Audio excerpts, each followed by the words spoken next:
Cadena 3, la televisión más abierta que nunca. Y en la silla de Excélsior, Pascal Beltrán del Río conversa con el ex ministro de Gran Bretaña, Tony Blair. Véalo y escúchelo.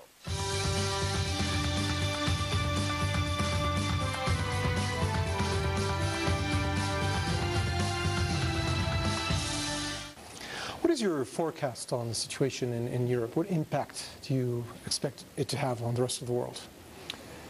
If we don't resolve it, it's going to continue to have a serious impact and potentially a devastating impact. And so it's necessary, I think, over these coming months, really, for European leaders to take decisions that I believe are immensely difficult but absolutely necessary. What kind of a reform is needed? Essentially, we've got to do two things.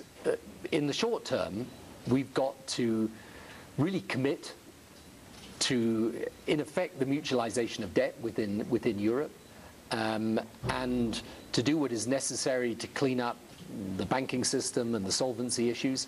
And we've got to have some possibility of stimulating growth in Europe, because without growth it's very hard for people then to do the long-term thing that's necessary, which is the huge structural reform. I mean, all our pension systems, welfare, public services, the way the state is run, these things have got to change if we're to survive. You were just saying that this is teaching Europeans a tough lesson.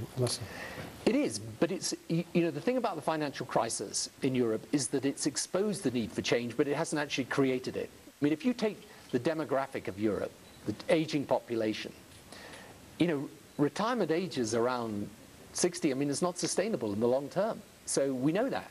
And, you know, when you've got situations in which, you know, tax systems don't work properly and, you know, you don't have proper means of sort of actually driving value for money through government services, the thing won't work. So, you know, in a way, what the Europe crisis has done is it's forced us to make changes that in any event we were going to need to make. But short term, I'm afraid, we've got to take some very tough measures, particularly Germany, and that's, you know, unbelievably difficult. What about the euro? Is there a future for the single currency from your point of view? No, there's definitely a future for the single currency. But the truth is, countries joined the single currency before they were quite ready, and those countries are now going to have to adjust at a point of crisis. And the difficulty is, I mean, we've got youth unemployment in places like Spain over 50%. I mean, this is pretty serious.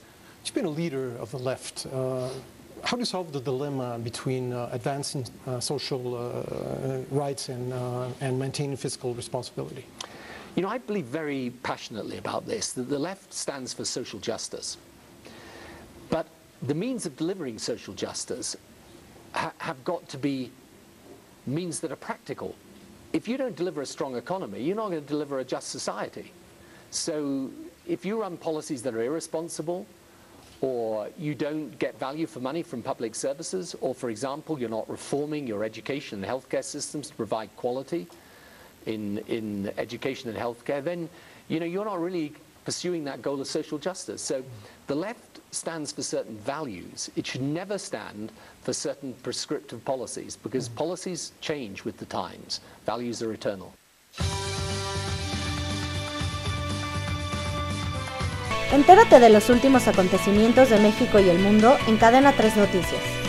Síguenos en Facebook como Cadena 3, en Twitter como @cadena3-mx y suscríbete a nuestro canal de YouTube Cadena 3 Noticias e infórmate de los videos que a ti te interesan.